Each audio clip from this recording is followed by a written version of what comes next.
C'est un moment décisif dans la mission que celui du passage en Europe, en réponse à l'appel de ce Macédonien, apparu en songe à saint Paul dans le livre des Actes des Apôtres, chapitre 16, 1-10.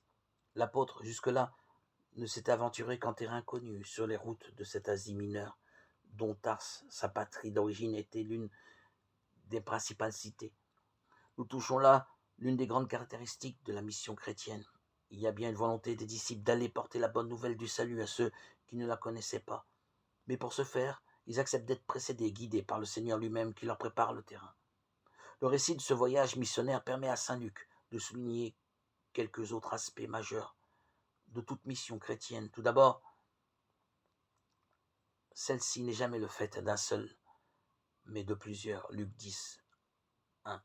Tout témoignage s'appuie sur l'accord de 2 ou 3 témoins, précise la tradition juive.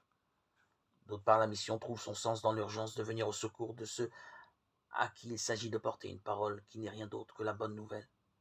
Le but n'est pas une volonté de conquête, mais la certitude de l'attente des cœurs, qui demandent même obscurément à être sauvés, rejoints par ceux qui en reçoivent la mission.